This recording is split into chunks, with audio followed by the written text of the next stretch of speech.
to call the meeting of the Narragansett Regional School Committee to order, and we'll start with the Pledge of Allegiance. I pledge allegiance to the flag of the United States of America and to the republic for which it stands, one nation, under God, indivisible, with liberty and justice for all. Okay, so tonight we're here for our first, our preliminary budget hearing. We do have two pieces of business for the school committee to address. First, we have some out-of-state field trip approvals that are happening in the next 2 weeks that they asked if we could get on the agenda.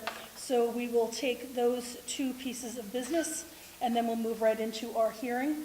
So the first, actually, let me tell you that this meeting is being recorded by NRSD in conjunction with Templeton Community TV and provided to Templeton and Phillipston Cable Access TV. Sorry, thank you. Just jumping right ahead. So the first out-of-state field trip approvals we have is for the outdoor education class. There are 3 field trips. The first 2 are high school trips that are going to Keene and Surrey, New Hampshire for ice climbing, and that's on March 1st and March 8th. And the third trip for the outdoor education group is on March 15th, and that's the middle school group to Mount Monadnock to do some mountain climbing. So these have been posted out there. I don't know if anyone has any questions. We can certainly direct them to Dr. Casavant if anyone does. Otherwise, I would entertain a motion for these trips. Make a motion to approve the 3 field trips that presented. I have a motion. Do I have a second? I have a second. Is there any discussion or anyone have any questions? Hearing none. All in favor? Aye. Opposed? Abstained? And the motion carries unanimous. The second field trip for approval, that's actually the 4th field trip, but the second individual one, is for the middle school grade 6 trip to Canopy Lake Park.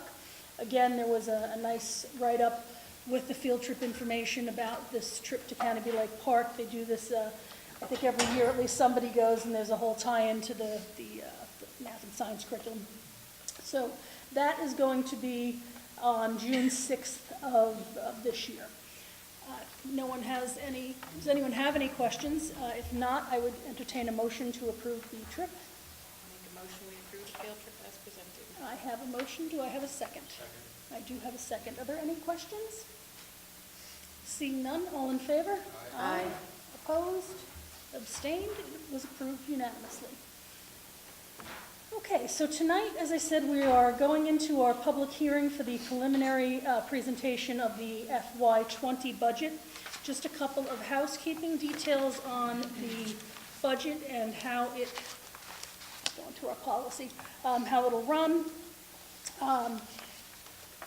We will go through the presentation. The school committee will have a chance to ask questions and make any comments. At that point, if there's any public that would like to have any input, we would ask them to come forward, state their name and where they live, and come forth with any questions. Any questions that you, any questions that you have will be directed back through the chair, which is myself, and then we will be able to answer any questions at that point. So without further ado, I will turn this over to Dr. Casavant to give us a run-through of the presentation, which is essentially the same presentation that was presented to the joint boards back on February 5th, I believe, so this should be familiar. Thank you. So this will be, I also presented, I think it was last week, to the finance advisor as well, so but not through the entire slide. So thank you, Madam Chair. Quickly, and again, I won't go through the entire PowerPoint, but what we want folks to know is that our district vision really supports and hopefully that bears out through our presentation. The vision bears out in lives throughout our budget presentation. That we obviously are always emphasizing intellectual risk taking as well as positive social emotional skills. And that's that's certainly the theme that we hope comes through. So in terms of our goals for the FY20 budget, it's a creative budget that will actively support all students in programs and promote continuous learning and social emotional growth. So in essence, the programs and the steps that we have taken, we don't want to take a step back. That's the really important thing here. The progress that we have made, we want to build upon it. We want to keep moving forward and not step back. It's very hard to catch up in education. You can't really move any faster, more than a year, growth for a year. So we want to make sure that we are constantly building upon what we have. We want to make sure that we heavily support both our elementary schools, which we'll talk a bit more about as we move forward, and we are a school. We teach. So we want to continue to improve the academic standards of the district. The state of our district, the TC Elementary School is on time on the budget. Say that loud for people in the back. On time on the budget. A number of students that attend have been consistent. We're about 1436 right now, and we've been at 1436 or thereabouts for the last 3 years. We saw our largest increase 2 years ago, and we've pretty much maintained maybe 4 or 5 students one way or another. And that's really positive. We're seeing a lot of variability in the districts around us, so we can stay consistent. It's easier for planning and whatnot. I guess I can do this around my last. So our enrollment, we're at 1428. When we took this snapshot, when we did this slide, it was 1428. When we look at projecting for next year, we're at 1423, and that's just a projection. It has nothing to do with people moving in, moving out, school choice, etc. But that's what our projection, what it is, should be of note, is that there's one building that is not accounted for out there in terms of students, and that's good. It's Phillipston Elementary School.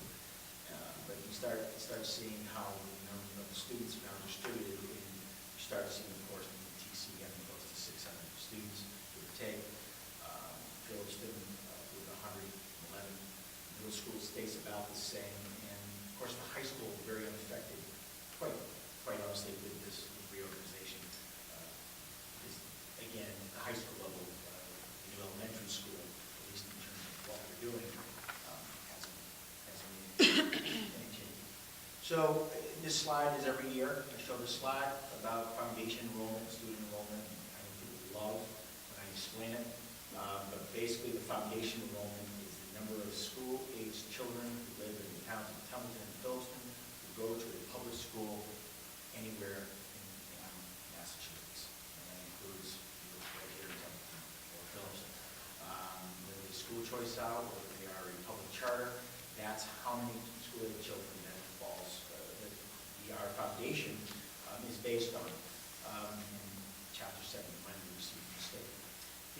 Student enrollment, well, that can be variable. You start seeing some big swings there because we have school choice.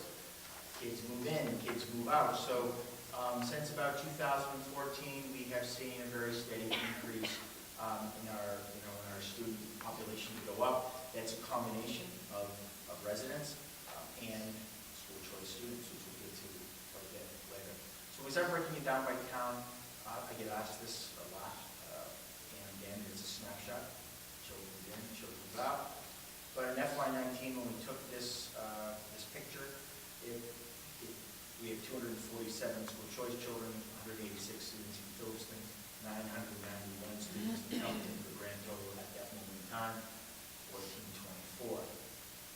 I say because this was a topic of conversation, it's interesting to start seeing the numbers of school choice children started to eclipse and obviously increase the number in one of our member towns. And that really started to take hold on about, in FY16, 17 there.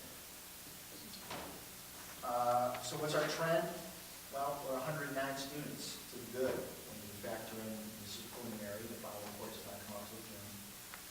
But we received a preliminary report in December, and as of December, we had 243 students school choicing in, 134 students choicing out, which is a differential of positive 109 students. That's fantastic. Certainly, probably the highest differential or the best differential in school choice since I can go back to 1996. But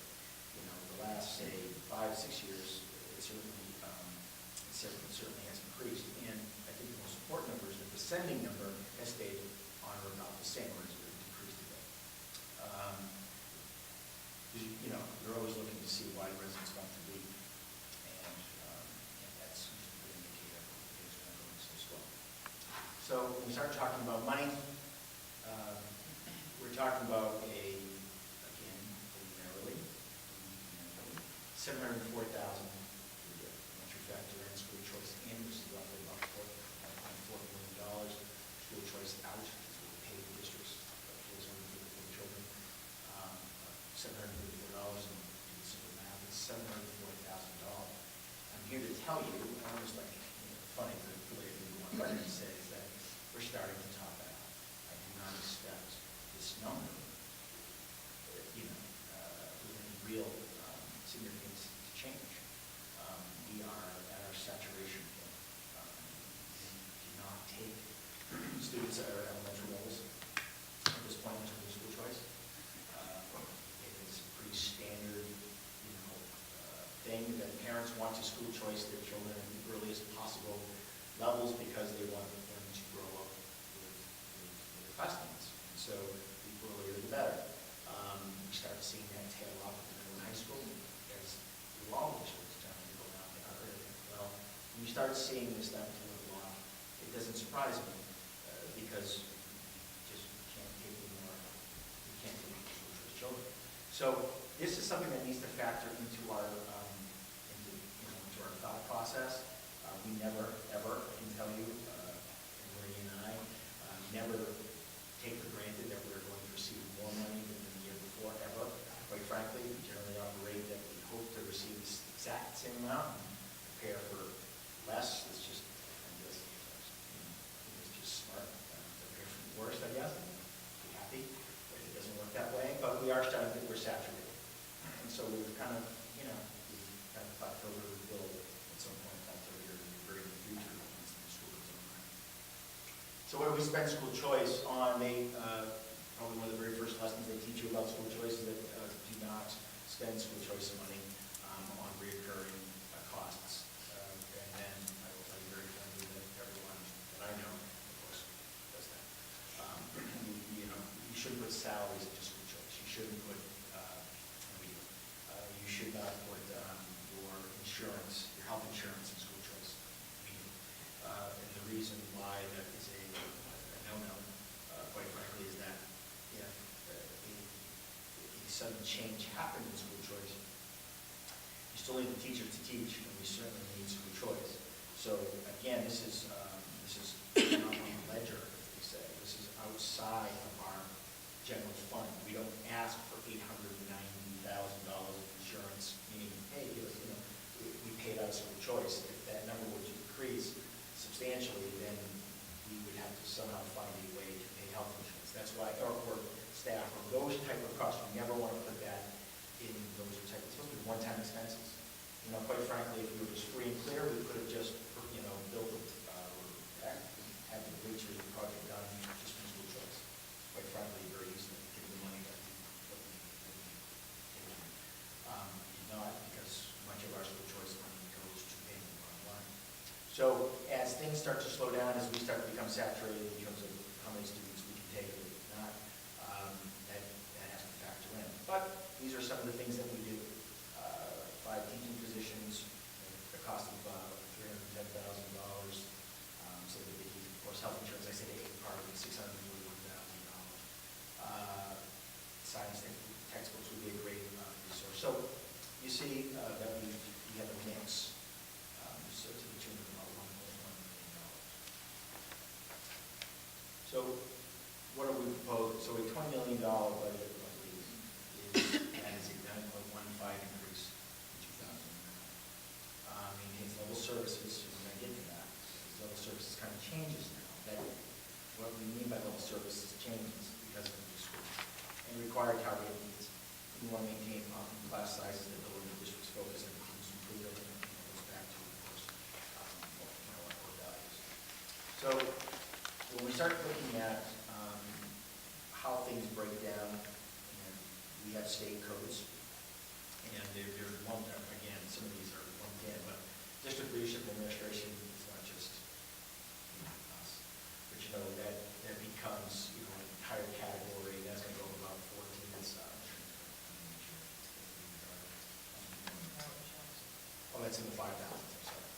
So, for example, if you go down to the 5,000 fixed charges, see a 9% increase.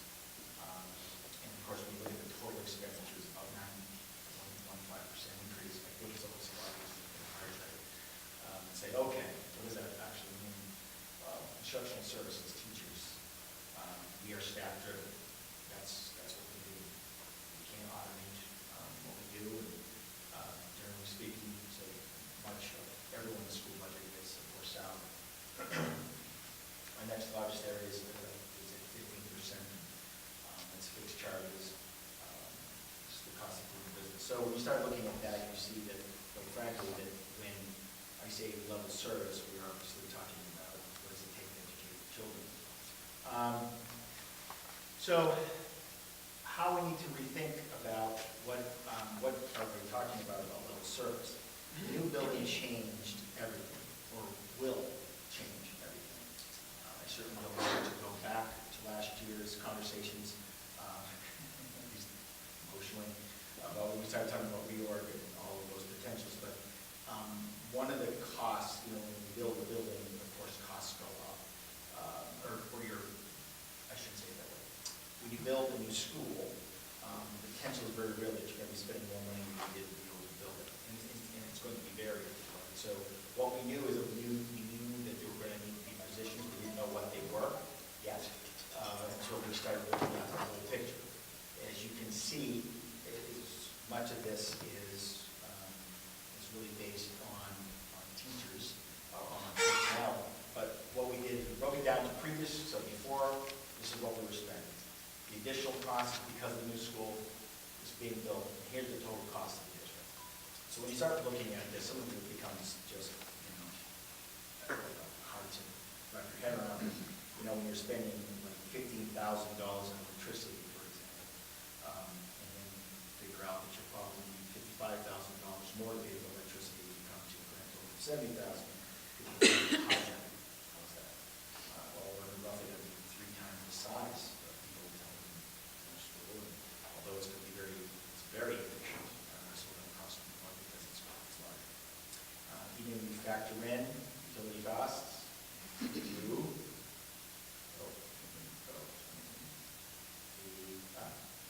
yes. So even when you add both old buildings in, and it was very hard to do because Templeton Center came offline in 16. Just taking basically the total utility costs, you come to a grand total of $52,000 for 2 buildings. And these buildings are 90 plus years old, and they probably will not. It probably really only cost $20,000 to heat the thing, but because it was a sieve, it wasn't very well insulated, etc. It wasn't very efficient. But so when you start looking at the pure numbers of it, it doesn't make any sense. We talked quite a bit about the estimate that the SMMA gave us about we run building through basically a computer program. They came up with that. Okay, your utility costs are somewhere between $140,000 and $150,000. Oh, by the way, we factor in a 30% charge because we're not really sure. Well, that wasn't really good enough, quite frankly. So we used what we call the 45% rule. The new building is roughly 45% of the floor space the building was currently sitting in. So what we did is we took the utilities costs of this building, 45% of it, and we kind of applied it to this building, the new building. And quite frankly, when you look at that number and you look at what SNNA came up with in their model, if you add in the contingency, by the way, they didn't even add the water or sewer, which is difficult to comprehend. I think you probably come up with a fairly number. So that's just one. So there's one cost that fixed cost that people can wrap their head around in terms of, okay, why is a new building going to cost us more?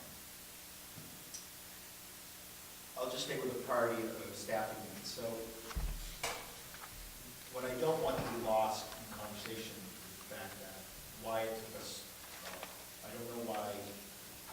If the conversation happened prior to me becoming superintendent, no one has any record of it. I would agree with that. People had conversations about, administrators had conversations about what it would take to educate folks in a new building, whenever it happened. There was no record of that. So we really started from scratch, which was good, which was a good thing. What I don't want to be lost in the conversation conversation though, is that you don't know what you can do until you actually know what you need. So when you see things like the assignment, and you see several of them up there, that means we take an existing staff and plug it into a new because of the building. If you remember the conversation, not to be honest, but if you remember back, we knew that many of the openings or needs were going to be in Phillipston. We knew that because we knew that everybody would coalesce to the new building and that it would probably cause the openings if they were going to be in Phillipston. We just didn't know what. We didn't know what openings. Well, special education teacher, the guidance position, etc. So you see that we're able to reassign some folks that we currently have on staff to do that. Others that we were able to do is we talked about, the school psychologist, which will actually be the person we have in Phillipston, but we're going to use the amount of funds for Medicaid, which we get to. So we looked at what the total cost would have been of $529,000 in terms of staffing, and we looked at, after doing what we've done, reassignment, using Medicaid, etc., that they're able to lower the cost to roughly $262,000. Still a lot of money, but not $500,000. Now, again, I'm going to skip, after this slide, I'm going to skip really to question that. So why are these positions needed? Why do we do what we did? Well, yes, we could have the conversation of need for not only some moral, standpoint, educationally, things that equity is key. What you offer at Templeton Center, what's you offer, of course, at Phillipston. It's only one we're down to entirely different elementary schools. So when we start talking about guidance services, what have we done in the past? We've shared guidance counselors. We shared them from, in essence, Templeton Center. That will no longer be able to be done. Those 600 some odd kids at the new Templeton Center, and there will be two school adjustment counselors up there. There will be no way to share. So instead of getting a school psychologist, which we're going to be from a school adjustment counselor, we opted for a school psychologist. Why? Because we can offset, or that school psychologist will actually generate Medicaid money just by doing the day-to-day operations of what a school psychologist does. Generally speaking, $45 every 15 minutes, and doing something related to school psychology. Is that every day, every minute? No.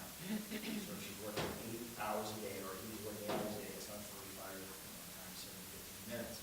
But what that does, though, is allows us to recoup some of that cost by what we're doing. But also, it gives us we can do a lot more with the school psychologists in terms of testing, which costs a lot of money when you're looking to do specialized testing, especially cognitive. The LO coordinator position, we combine that. But why we need it is because we were cited. We don't have an ELL coordinator or teacher because we only have currently maybe I think only 2 or 3 ELL students. The state, even if we had 0, and there's been times that we've had 0 students we identified as ELL. The state requires you to have an ELL person. And we were cited for that, not having one person. So we're going to combine that person who's currently on staff, train them to be a coordinator, and then also the municipal high school SPED team chair, which will run all the meetings and do all the things they have to be organizing a pretty good caseload. Currently, in the past, we only one of these positions for the entire district, and that's just not good. The BCBA, which is the board certified behavioral analysis analyst. We needed another one for the district. Again, social emotion are our main goal, and we have one BCBA for the entire district. That's quite a caseload. Those kids who need those services, and so we need to identify one position in the high school. So, given all of that, we start looking at the drivers, salaries. We look to increase steps and lanes, $893,000, which that's an overall 7.9% increase. But that includes a 1% cost of living. There's a slide somewhere, thousands of slides we have. Most districts, 2s and some of the 3s, so 1%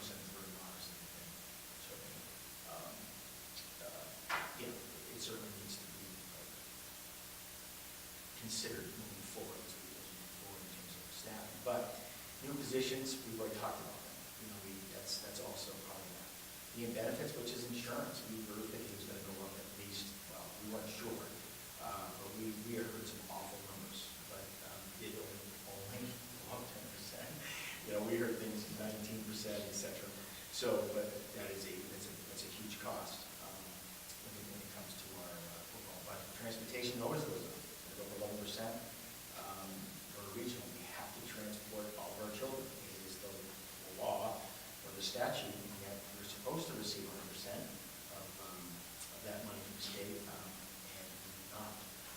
Special education, we're trying very hard to keep those costs down. That's why we have a school psychologist coming on board. That's why we have a behavioral analysis person coming on board, because we want to keep those children.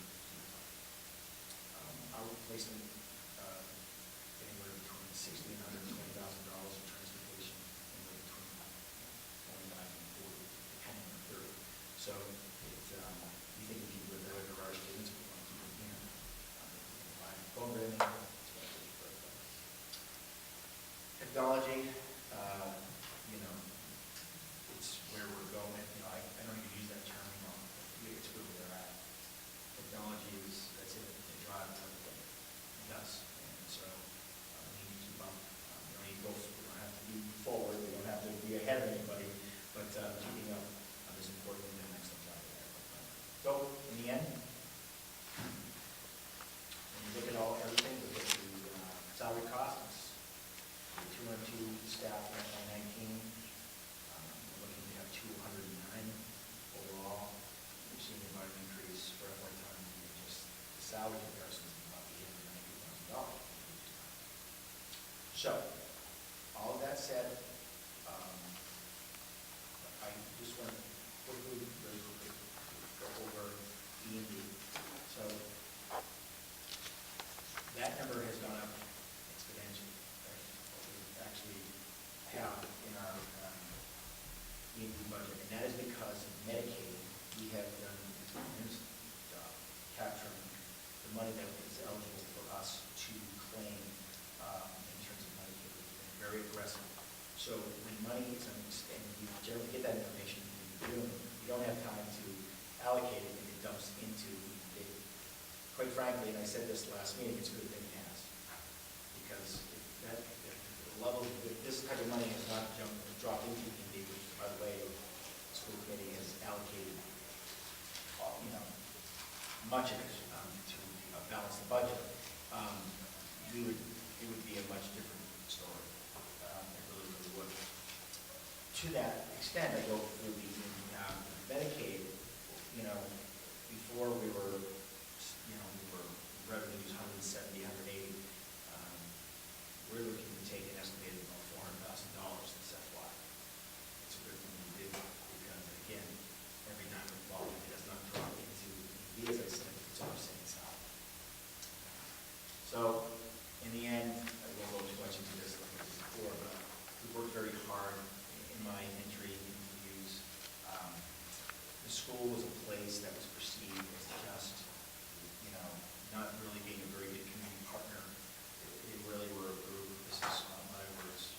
This is the input that I have. Just there were people that were waiting to be helped, be seen, so to speak.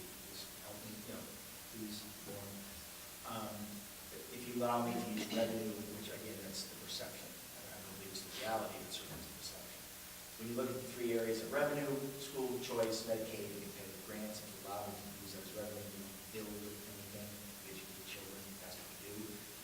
But we're looking at about $170,000 in FY15, and we're projected to bring in terms of revenue, it's projected about $1.2 million. I say this, it's a good thing that we do, because almost all of it, not down to goes to the bottom line.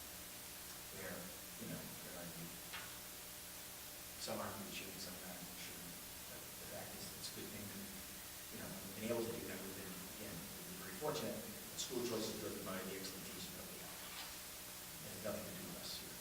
I think very it's a credit to them, the teachers and staff. So Okay, so here's the budget.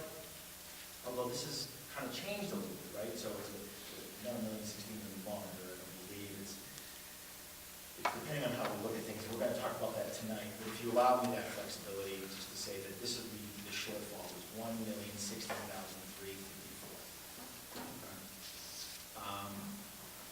When you look at the slide, the budget, here's the all breaks down to above the salaries. I mean, salaries was, you know, a good portion of it. Costs associated with the reorganization is a big chunk this time. It's got a lot of salaries in it, et cetera. So very close second because it's yellow. Oh, nice. Well, again, we're just talking about fixed charges and trash obligation. So it's interesting when you look at these type of things, because no matter what the pie is in terms of amounts, if you look at any of the districts that breaks down about this, it really does. You know, more than 60 to 70% of your total budget is going to be associated with staff, whether it be through salary, insurance, etc. Your staff intensive, that's what you do. So generally, you're going to see between, I said 60, 70, 98% of everyone's budget is going to be. So it's a lot more than that, but it is as quick as I can go through all of this. Remember when I said that we change kind of what our baseline is.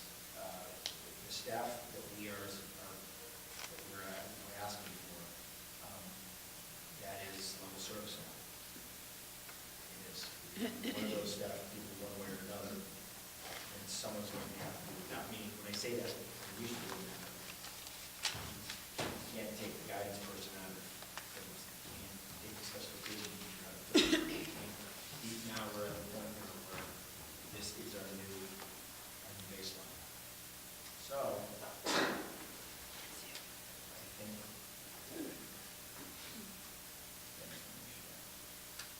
we do believe this, since it's up pretty nice, but the budget is a more document, we find what we value, and look at what we're valuing. Again, what we're trying to fund is social emotional support for students. Truthfully, throughout this district. I'm sure you have no questions, so. Does the school committee have any questions at this point? I know that we will talk about, there was an adjusted income sheet that we will talk about, and we can do that now if everyone would like, just to, looks to be that there's just a little shift in the amount that we're putting towards Medicaid. That's it. That's what I meant by the end. Yeah, based on the current estimates, so it changed a few things. But the bottom line number, the expense number is exactly the same, so. Exactly. It's not that we don't have questions, it's just that we built this budget for how many meetings, so that, you know, as the superintendent reported it, it has been a work in progress by the committee and the superintendent and the business manager, so for quite a long time. So we've heard, but this is a new change you're about to talk about. Yeah. So I thank you. I will throw it back to Dr. Kazim if he wants to introduce the new income sheet, or he can throw it to. What I'm going to do is I'm going to actually, as soon as Yeah. when we come with that. Oh, perfect. Yeah, Perfect. so I think that. There are copies for anyone who would like down here.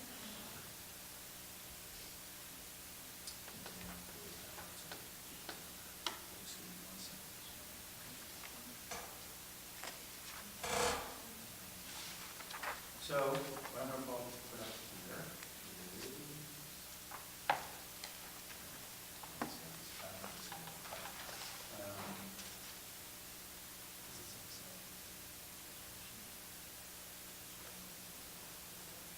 I think we can get the you allow,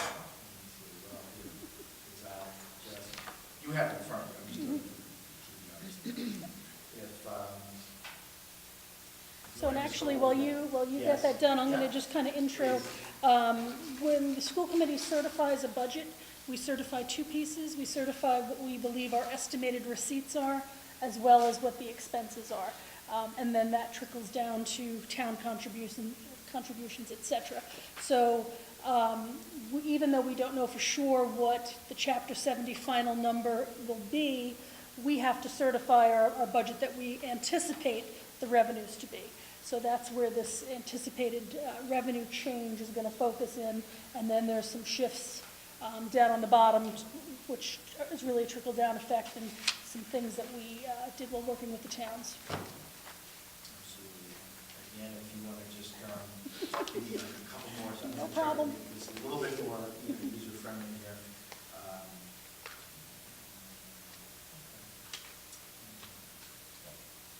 Let's see.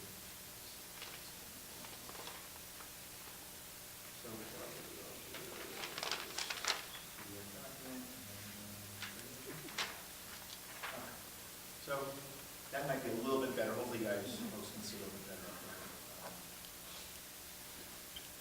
Okay, so, Mary, why don't you take it from here? Right, so the first change is we added $40,000 more to the Medicaid income on our side.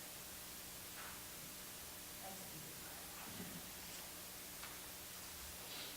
I don't know, Margaret, So, yeah, came about.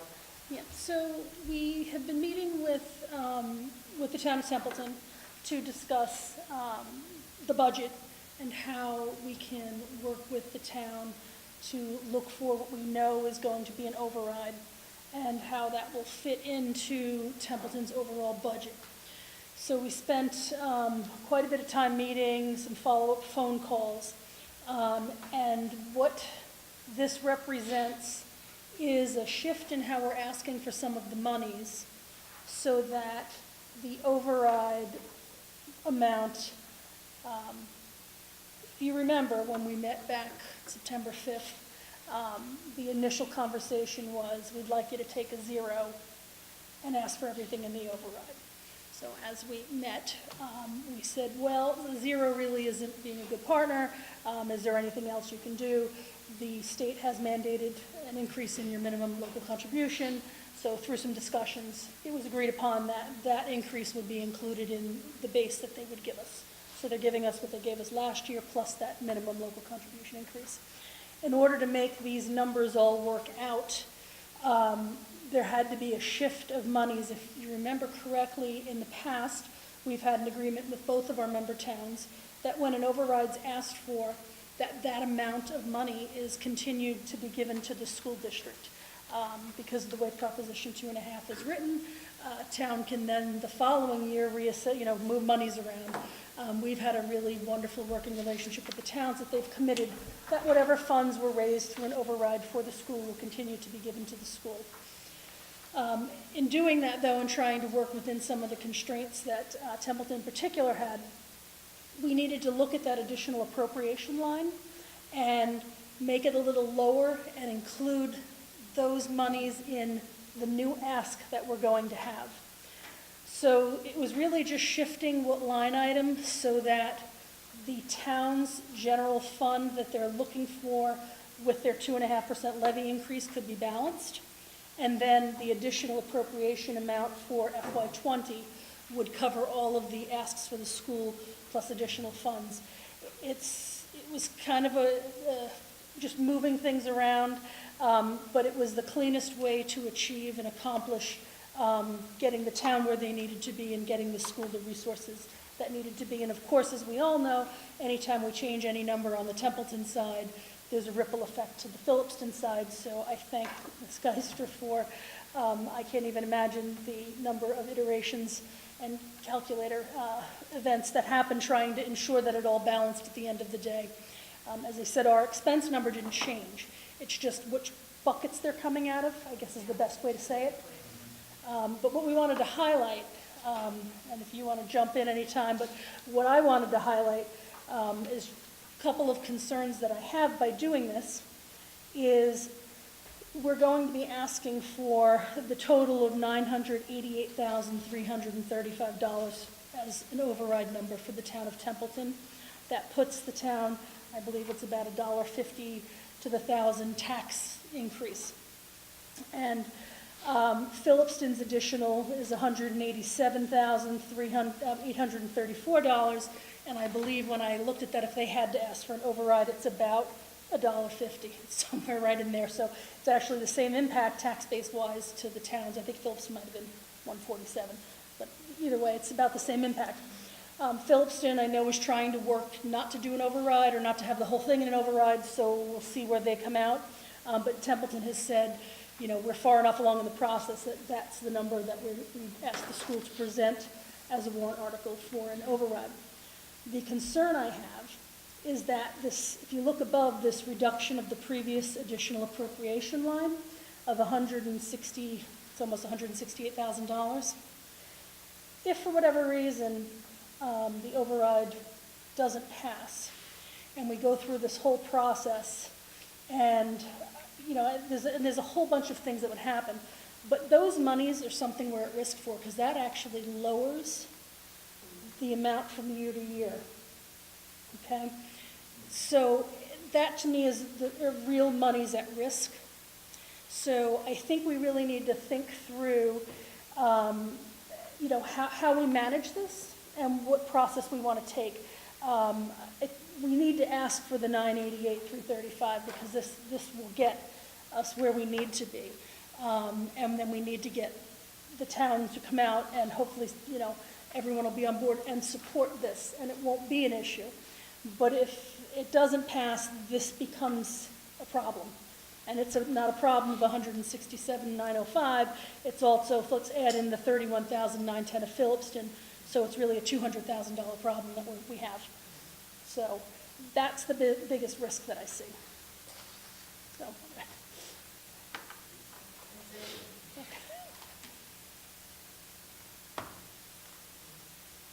So since this is new, questions, comments? So for somebody that's seen plenty of these numbers, I'm really having a hard time wrapping my head around the reduction of previous, I'm having a hard time wrapping my head around the reduction. If we didn't do a reduction, then the additional for FY20 would be 167. Well, here's what's an interesting, so what Templeton asked us to do is increase by 0. Then we talked about 2.5, and then we said, you know what, it's really the minimum. So in order to make the numbers, have them only increase the 214,745. So it's the difference in the... Exactly. Minimum. Okay. Exactly. That is what is the number, that's why that number has to be there. That make sense? A little bit more. No, okay. Let me try, and then I'll throw it over here and see if someone else has a better.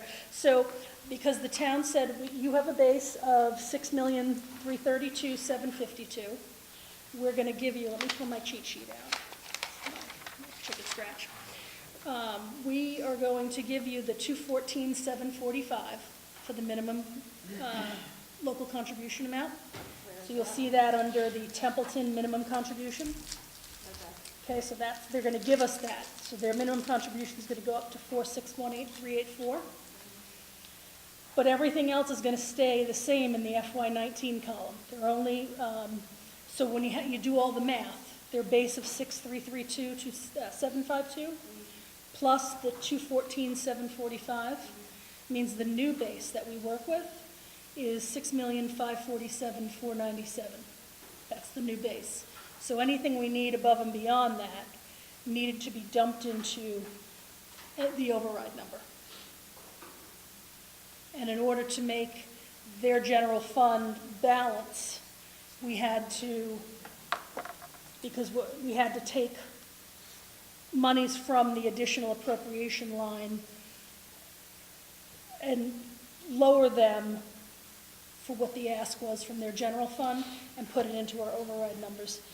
It's kind of convoluted, but the math, I don't know, do you have a better? I think so. This will be a little bit Okay, good, clearer. good. So basically, they said they would give us 2.5% over what they gave us last year. No, it actually ends up being more. It's the 214, it's the minimum contribution, which is, Originally, it was, originally 0. Well, So the difference was, I if she takes, well, I can't, because I just turned Yeah, that yes. document into a PDF, okay? Yeah. So if, she's gonna take over, but in essence, what we're gonna show you with the, beauty of technology is that, I'm gonna, try to get, yep. What's gonna happen interestingly is that it's gonna show, it shows right now roughly it's an 18% and a 40, I can't tell, increase, okay? The minute you subtract out, or when I mean subtract out, the minute that she takes out the 988, 335, I'm gonna show you right here. Okay, see the 18% right here? Yeah. 18.11%, okay? Which is what we need in order to balance. Yeah. What we need. The minute that watch what that percentage does. Because once you take that out, because that's the extra, it's what the town of Templeton is providing, okay?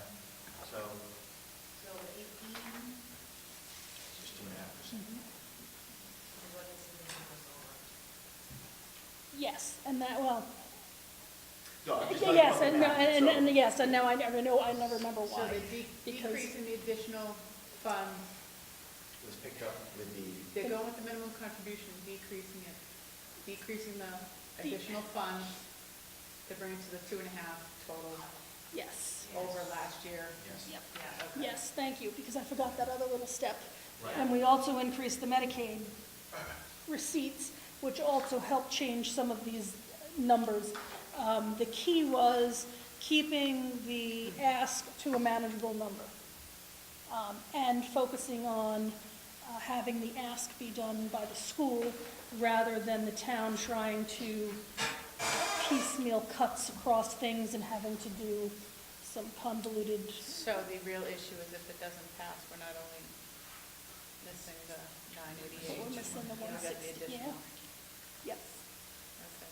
Which that additional frankly makes up the transportation differential, the difference between 2.5% increase and the 214, which is, I have that number somewhere, 57.6, and then the difference year to year in the appropriation to the town from the previous appropriations because of enrollment shifts, which was $6,665. I don't think that was done on purpose, that that this isn't gonna pass, and that if it doesn't pass, then that's another 168,000 they don't have to do. I honestly believe that that is not the intent, no.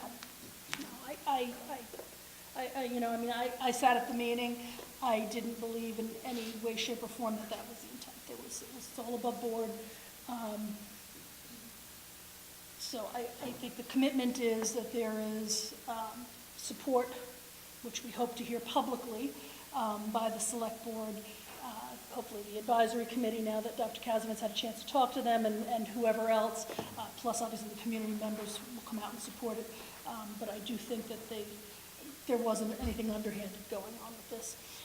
But to that point, I think we need to be prepared to, as we've said before, if this is our number and this override doesn't pass, we need to look to, what's the next steps, which comes back to us for recertification.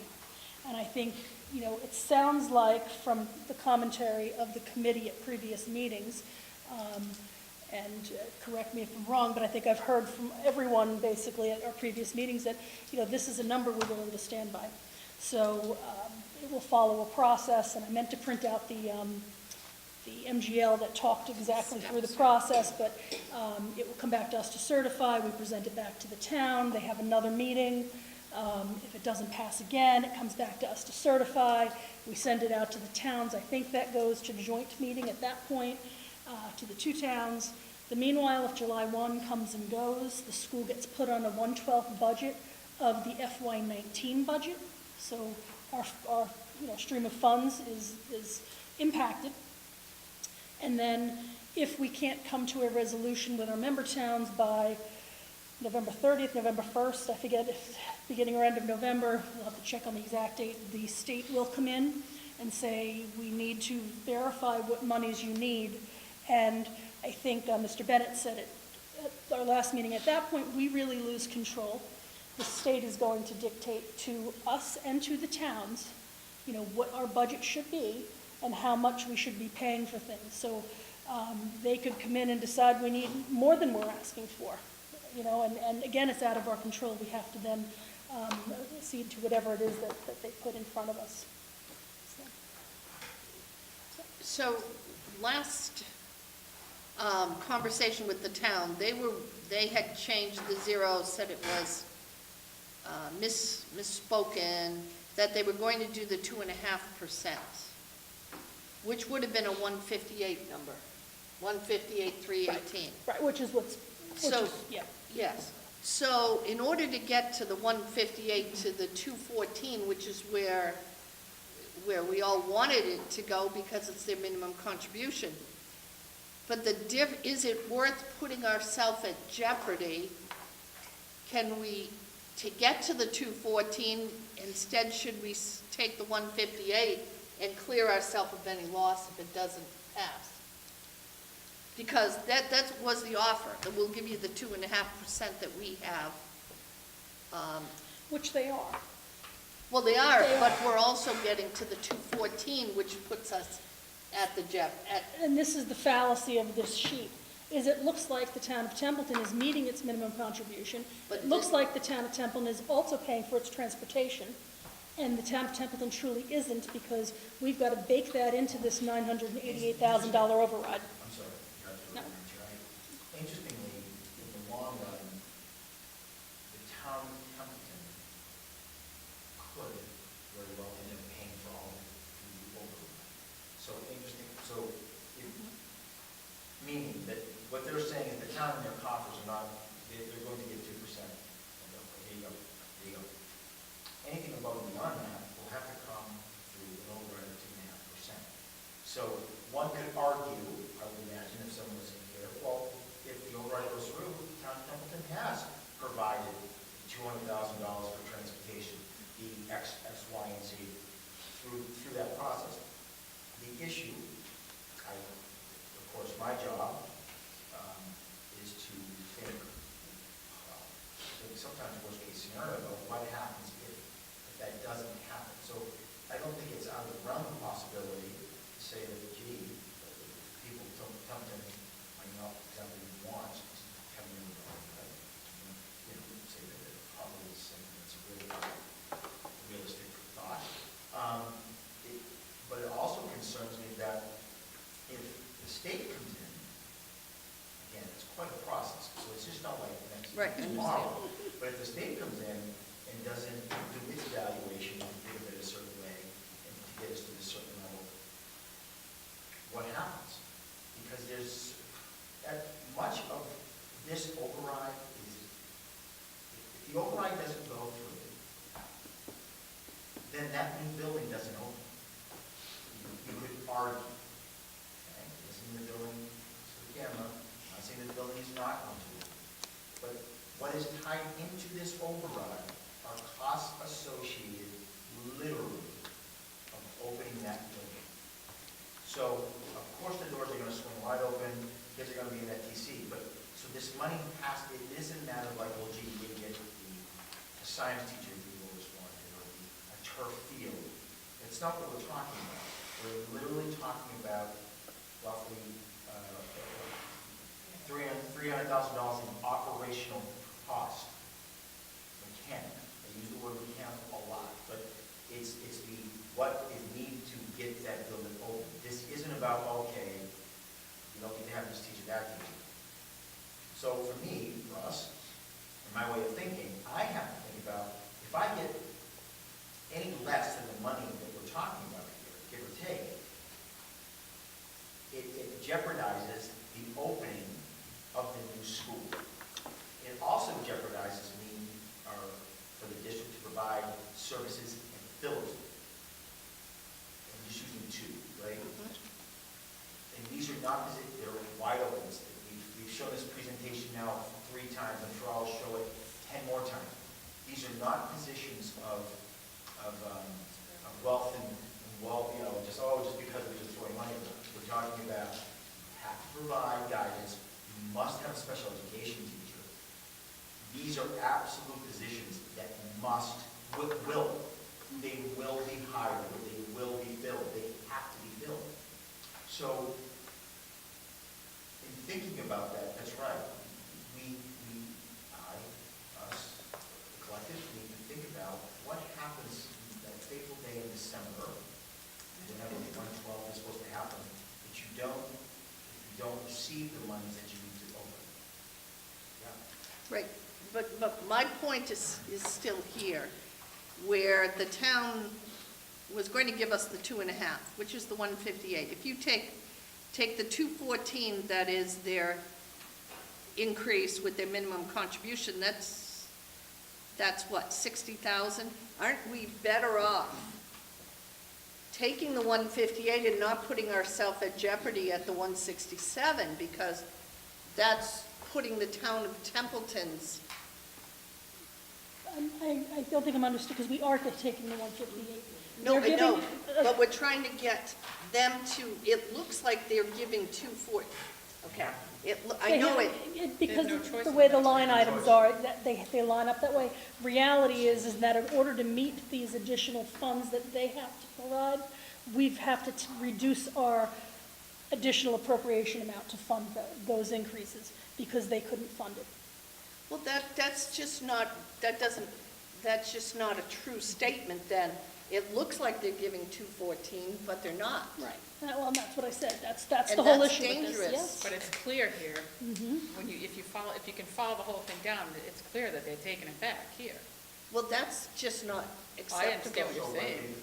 So, Yeah. what maybe the argument is that potentially we come back on the word of not touching the monies that were given prior in the additional. That's the override. Now, I don't know how much of the additional override and how much is just extra that that they give. I don't know. But it is clear though in the math, though, the 214, because that's a state mandated minimum, but you're right, the monies that, where it's been backed out of course, is the addition. So can I ask for a clarifying? I gotta clarify this one, please. If we didn't have that 167 being taken out of the additional appropriation that they've been giving us all along, then the request for additional funding would be 988 minus the 167. Exactly. Bingo. So But, we'd be yeah. asking for 720,000 So roughly. let's just step back one more. Let's pretend that we're not asking for any more money from year to year, except the state's already told them they have to give 214. We leave the additional appropriation at 1260, right? Right. And the transportation has to go up by 104,000. Regardless, the town of Templeton wouldn't be meeting their obligation to the school Yes. by that 158,000. And so even if we weren't looking for additional funding, they're still in a position where they'd have to look for an override. So either way, the town of Templeton needed to have an override to fund the school budget. Yep. So if the override doesn't happen, and then, let's say the 112 doesn't happen, I don't know, but then they would be in violation of the minimum. But I think the override, because the override will provide, is what I'm saying, that's what hope is, correct? Right, but, Yeah. I understand, yeah. yeah, it's really, it's just that they're not doing what it looks like they're doing on this piece of paper. So And I'm not happy, I don't think that's the way we go out with it. We'd be looking for 820,000 as opposed to 988 if they stuck with what they've been giving for additional appropriation all along. Right. So what we've been told is that if we ask for what we did, they're going to have to ask for reductions in other departments and put additional overrides onto their warrant, which causes additional issues. So in order to, again, as I said, keep the override line school-focused, this is one way to accomplish it. Okay? Now, once we certify, if this is the budget we certify, and it gets sent off and it shows up on the warrant, and the town either approves it or doesn't, then we have an opportunity, again, as we said, to look at it and decide if we want to change anything. So if it passes, okay, great, we're good. If it doesn't, that's when we have a chance to look and re-strategize. So I think two key points is, one is to what Dr. Kaznet was alluding to before, is, I would challenge you and Anne Marie, because she's got nothing else to do this coming week, to really think about what steps we could take as a district if we had to come up with no increase or minimal increase, right? To present a budget. What would it really do? What would that look like? And what would the impact be, so people can understand what it is we're talking about, what that option would be. Everybody, keep it's the doomsday option. Well, what is it really? Because what we think might be not acceptable, maybe it is. I don't know. So that would be my challenge back to you, to come back maybe next week and talk through, okay, these are the numbers, here's our justification. I don't think we're arguing that at all. But here could potentially be something else we could look at if we had to. So that would be the first one. The second is, we have to certify, as I said, receipts and income. What we certify is a total number, I believe, to the town. It's one number.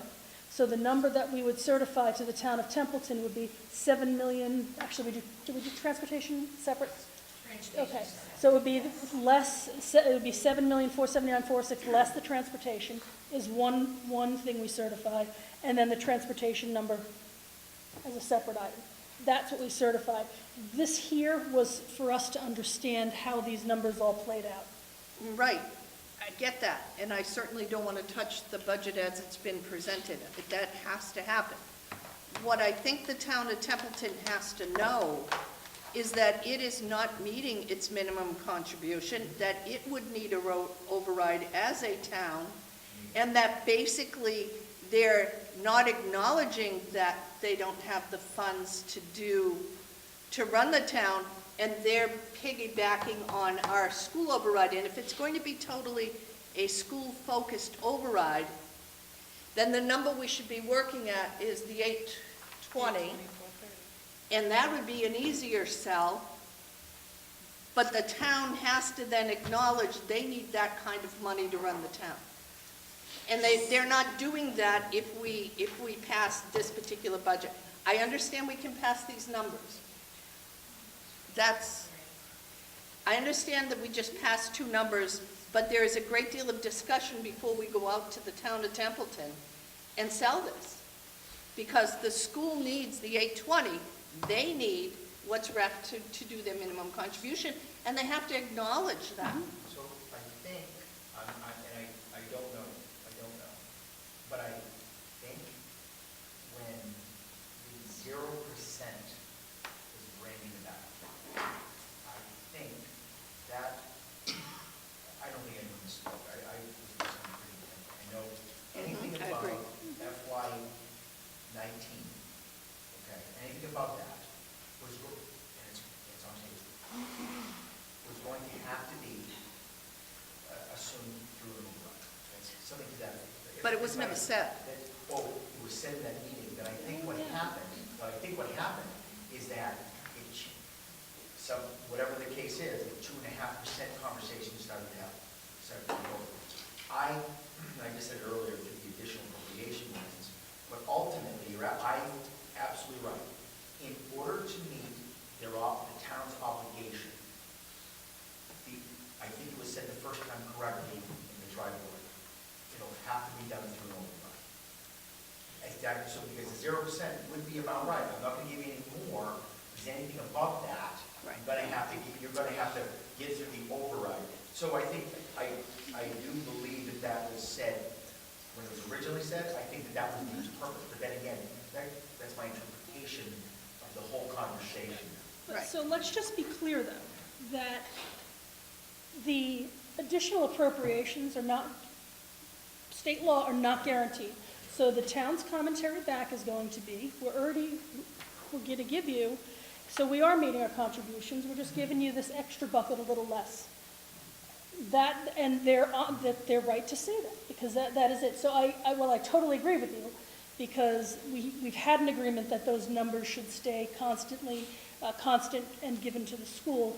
If the state was to look at this and they say, Well, we said they only had to give you 4.6 million, and they're actually giving you 6.8 million. They're meeting their contribution. Okay? That's all the state's gonna look at.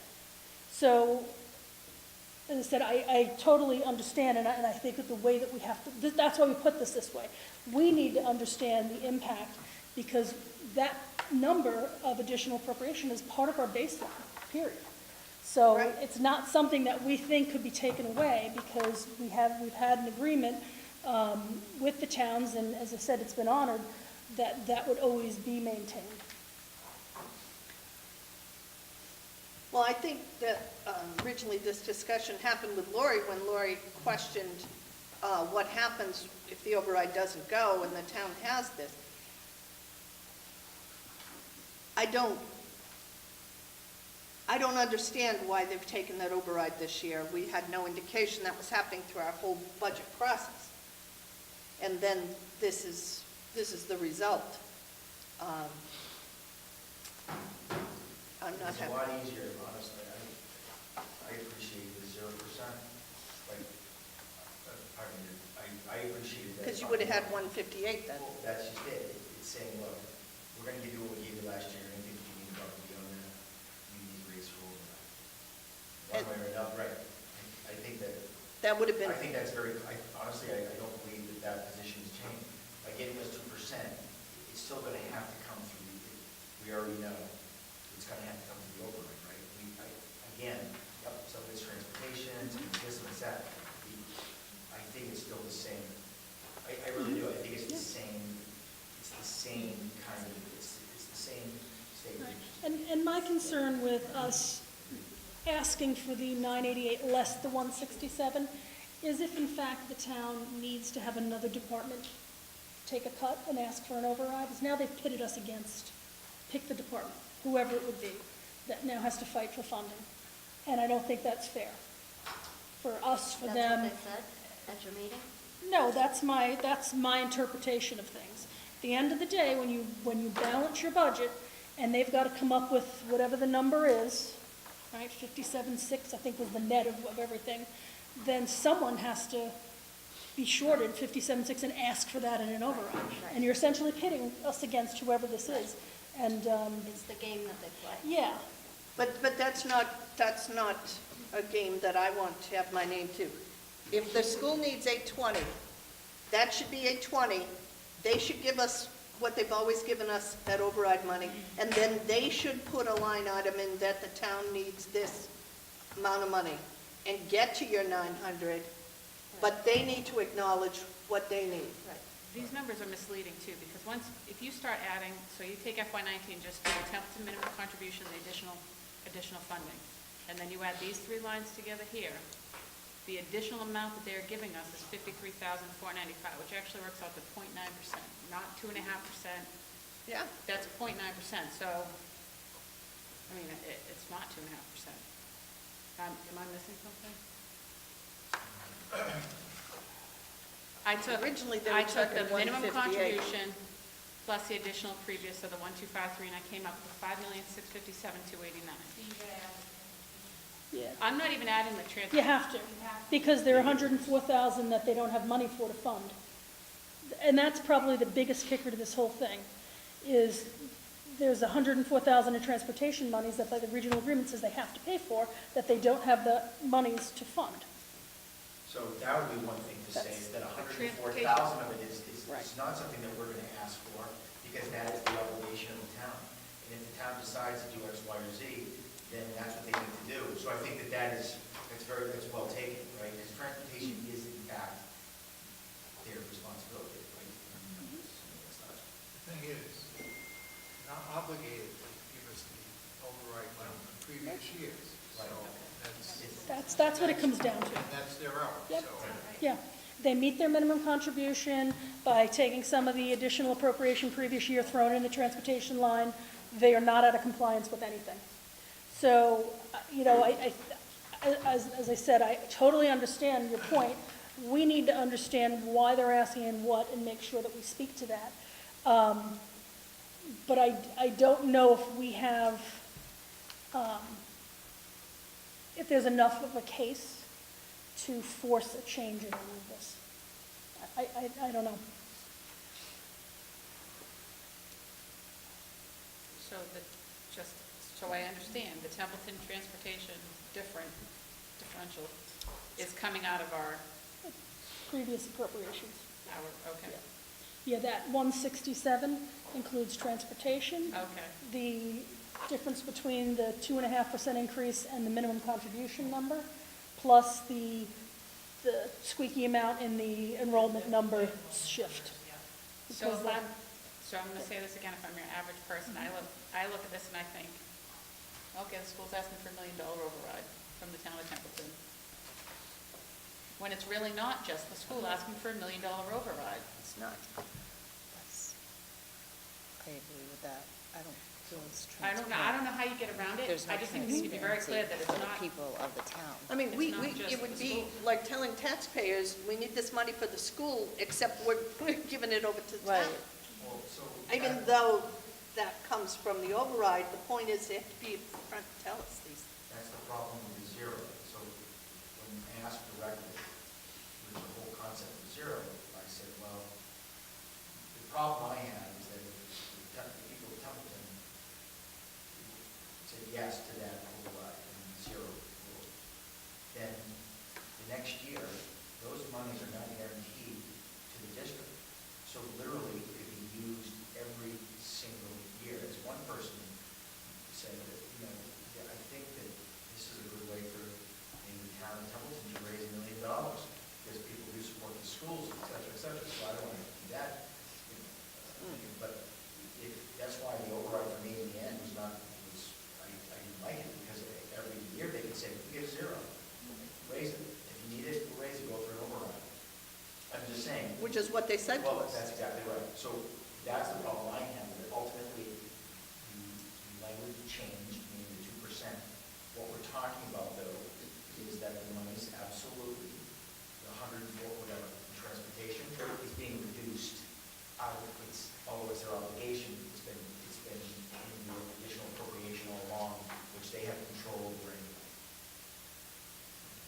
Right, so they have control over those monies anyway.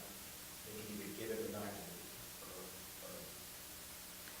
as needed. I'm just saying, but just to clarify again, Yes. originally It's those right. funds were allocated to the school. I believe it was override funds. I don't know if it's more than override, but It was The original override sum funds of, were it for was the the sum of both towns' override monies.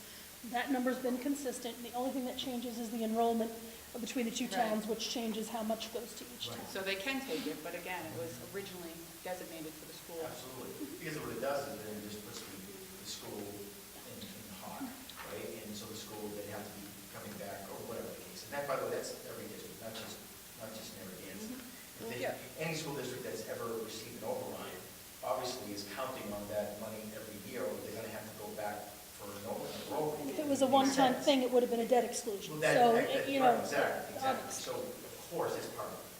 Mark, Yes. You know what? So- Oh, sorry. my question is, our budget comes out of both towns, but out of the town of Templeton's budget, correct? It's part of their budget. We're a department of many departments that make up their budget. So what my question is, and possibly, maybe just the town would have to answer this, but why is it that when we are short, they say to us that you have to go to an override, and say when the fire department needs a fire truck, they don't say, well, you will have to ask for an override. They figure it out, and the town, will ask for an override, but when it's us that are short, they say you have to go to an override, not that yep. we have to put an No, override so for let's the town. step back right away. The warrant belongs to the select board, so the town, it's the select board's warrant, and the town of Templeton is asking for an override. The request comes from the school for their budget numbers, so, I mean, very honestly, we could send them this and tell them we need $7,479,408, and they could decide to do anything they want and come up with anything on their warrant to fund it. Okay? I mean, honestly, that's what happens. The select board puts their budget together, and they could decide that our override will be zero, and they're gonna ask for all that money out of somewhere else. This is, it doesn't really work that way because, I mean, we tell them what we need and they would hopefully use our numbers, but it is the town of Templeton's budget request. But because we're a regional district, it operates, and even in cities, I mean, I think Dr. Kazan can speak to his previous position, we function as a separate, almost operating, similar to the enterprise. You've got sewer and water, and you have your electrical, municipal, light departments, which are kind of their own business units within the town, but they belong to the town. And that's how they kind of look at the school. So I think that works to our disadvantage in so many ways, because you're correct, we are part of the town. We have a financial and fiduciary responsibility to both of our member towns, and both of the member towns have the same back to us. We are our own municipality, much like the municipal light department. I know definitely is its own municipality, because they have their own bond rating, so, which we do as well. So things kind of get lost in the translation as to who's asking for what, but at the end of the day, it's the town of Templeton asking for monies to fund the budget they're presenting to the taxpayers. So I guess that's Yeah. where I have an issue with my town, which I represent, is that it's not that we are looking for an override, it's the town of Templeton does not have enough in its budget to fund everything that it has to pay for. And Bingo. and that is the issue. And I don't know why the select board and the town administrator makes it so difficult to go through this process. And it's very frustrating. Yeah, they wanted to start early. Everything was start early. But this, taking our override money, wasn't on the table when we all started this discussion. I mean, it was like, oh, we're going to get together and do it early. But here we are. And to Lori's point, the town of Templeton doesn't have the money. It has to be acknowledged It that never it's not does. the That's school. the whole problem. It never does. And honestly, it really just needs to every year go for a 2.5 override until we have enough money to fund everything that it needs. And I don't know, people in this town are ridiculous. Well, and it's not just, it happens everywhere. I mean, and that's the unfortunate thing, is that we try, as a district, we always try to be fiscally responsible and limit what we ask for. When we're told no, we figure out a way through, we'll spend one-time monies to pay for. Which is what we did last year when we were asked by the Exactly. town of So Templeton just to do as a that. point of clarification, the amount of money to open the new school is not 320. Throw on that vice principal and a fifth grade teacher, now you have the amount of money to open up. So that's another 100 and whatever, Which so. our budget actually realizes. So Yeah. it's not, that those teachers are now being paid out of school choice. So that literally is on the general fund, which is exactly what they should be, by the way. So you're Of course. absolutely right. Yeah. Yeah. So what I hear, for me, is that I need to come up with, this should all just not work. All these things, the override, etc., whatever amount, I mean, again, and God forbid, 112, I will share with you when we call the state about just the process of 112. We just want to understand, if we were asked, okay, what happened? Anne Marie received quite a curt pushback. Well, wait a minute, why you went? The state doesn't want to enter into this conversation. I think that they were thinking that everyone had made up their minds. We quickly said, that's not, we just want to understand the process of it. No one is, yes, Templeton and Phillipston went to the very blame. But when we talked about that, they were very, very concerned about why in the heck we would be asking about that in At this time. At this time, yeah. So we just wanted to ask information, just Yeah, so it's interesting. and remember that any town or city or regional that doesn't have a certified budget that's funded by July 1st goes on a 112. Yeah. So there are other towns who are still working through the mechanics of a 60-day wait time for a meeting and some other things. So 112 happens, they just don't want you to get there without some sort of resolution. So asking the question, I'm sure, threw up some It did. red flags. It did. Yeah. Do you remember what the override was, the last override amount was that we asked for?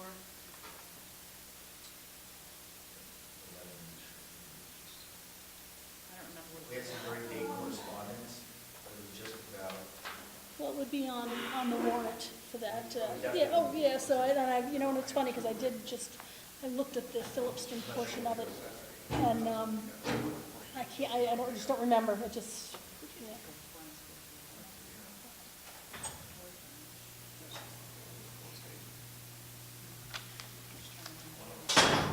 It was that year, it's 2013, I believe. So is the FY 14 budget, I think, or I'd have to look again. Yeah, I think it's been 5 years since we asked for an override.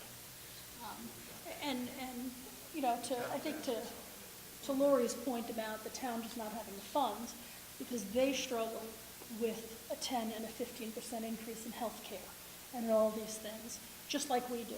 So it's very hard to manage a budget when you're only allowed to grow 2.5%. You need to take care of your employees. They're your key resources. Nobody should, you know, I mean, look what they did and what happened the last time, and, you know, with trying to contain expenses. You can't run a town that way.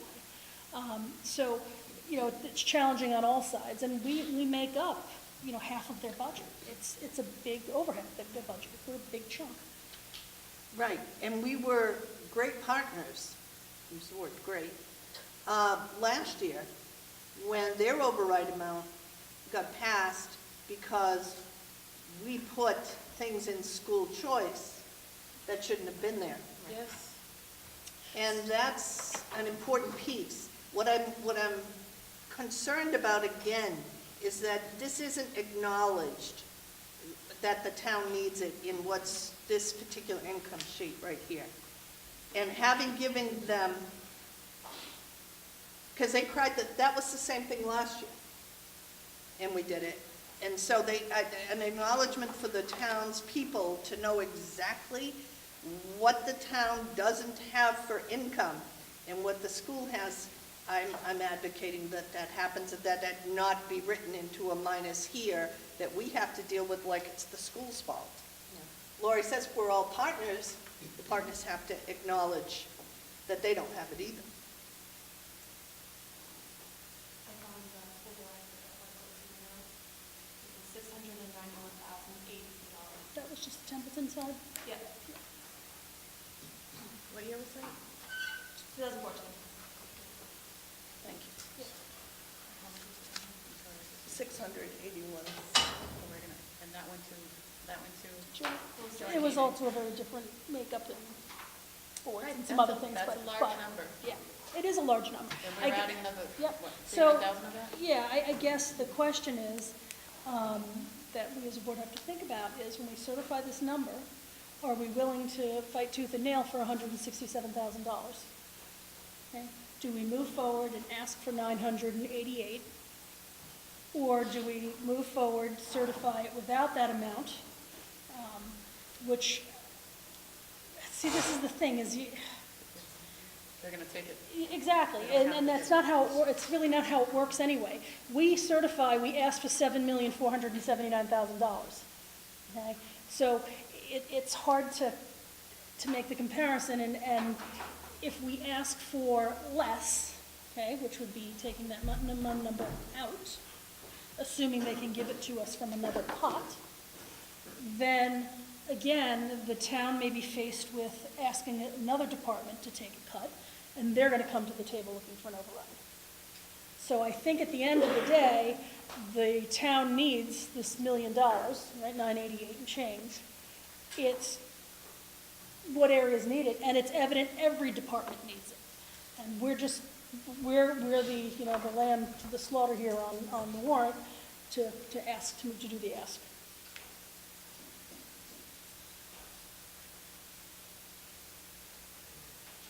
you know, it's 160,000. If it's a transportation, I just caution that, that's 160,000 over here, which you'll not get back. So, in this conversation, so if you don't get it one way or another, it's whatever. It's every year, because that transportation is going down. Well, I mean, I should say that. And the danger of them taking the override again is there. But I think if I'm hearing you correctly, Margaret, what you're saying is it really doesn't matter what we have on these individual lines because we're presenting one. Yeah, two numbers, transportation, Transportation. yeah, and then the second number we So certified. regardless of how it breaks down in here, Yeah, they put it into their big budget spreadsheet, and they decide that, oh, your ask was, but we only have this, therefore you're gonna need to ask for an override for this amount, or they're gonna tell us right away, you need to go back and certify a different number, this is what we did last year. They stuck it in their spreadsheet and said, we can't cover, or they covered half, I believe was the end agreement, and we recertified to a number that represented what the town said that they felt was the budget they needed to present. and at that time, they knew full well what we were doing for them, Mm-hmm. and were very understanding of where we would end up this year. Yes, and And they they even were gonna be very said, supportive. they even said, we know that you're going to have to go for an override next year, and we will support you. And they will. They'll right support here this it number, said of course that. they will, because this number also gives them $167,000 More that are in the budget. funding other departments that will say, we need those funds too. So, In the end, the county, so I go back to what the default answer will be, that through override, the town of Templeton will have its obligation to everyone, and, you guys. Again, I'm gonna go back to what I think I said during the trial court. That this is this year, like, what I want. To meet our needs for everyone. This does not save the day. I said this last year, and said, look, we've got a discount. FY21 building comes on, we talked about this earlier. Right? So unless there's some reckoning or adjustment, there's going to be this tension. I think that it's well stated. Templeton has not had the money for any of its departments, ultimately. It's had to do these type of things, you know, and look, every department needs, has needs, and we know that. But I think in the end,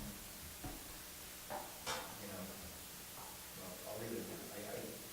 When I present back out, I guess, next week, you know, you'd ask me a pointed question. What happens if we do not receive X, whatever the number is? What would we do to have to recover from that? Okay. So I think that the way I'm going to look at that is that it's any business, and there is a side of this that is business. We don't have to talk about it because they have to deal with their children. But there has to be adjustments made. And when we start getting into these situations where every year we're going to need that, probably more than what is going to be allocated. Now, the state is not up for funding. So the state has done a horrible job providing, period. And there isn't enough time in this day for me to even start. But the fact is that this is exactly residual of the poor thought in terms of this, of what they're doing with school funding. It pits small towns against small districts, period. Period. Gateway communities, I'm glad that they received that, so I am. They have water need. Guess what? We have water. So does everyone around us. So I don't want to, like I said, I don't want to blame the city of Templeton, or town of Templeton, or town of Templeton. This is a state issue as well, and that has to be said, because this funding formula does nothing for us, but force us to do this type of thing. So, but in the end, you're right, it's two numbers. How they reckon that in the end, how they adjust, to the point, they'll meet their obligation by those means. But in the end, they will. The transportation is theirs, though, and I think we should at least say that. Look, we're not really asking for this, because guess what? Transporting these kids is the law. We have to do it. So, all of them, by the way. Every one of them. So, within 1.5 miles. 1.5 miles, but yeah, which we don't have a lot of people living in. Because of our sidewalks. Yes. In the region, so. But, okay. We have our homework. Okay. Any other comments before I look for any public input? I think we've talked out, this is very good discussion. There's a lot to think about, so next week, we'll come back and see where we are. I will turn this over to any public input, if I have anyone from the public here who'd like to speak. Okay, and seeing none, then I am going to officially close the preliminary budget hearing. And I believe the only other piece on our agenda was just to announce the next meeting, which is next Wednesday, March 6th, is our final budget hearing. I encourage everyone to come out and share thoughts, questions, comments. In the interim, please reach out to the superintendent. He loves to hear from everybody. If you have questions, please email or call, rather to have the discussions now rather than wait until we get on town floor, because that's not the productive place to make the understanding happen. And with that being said, I would entertain a motion to adjourn. So moved. I have, and a second. All in favor? Aye. Thank you, everyone.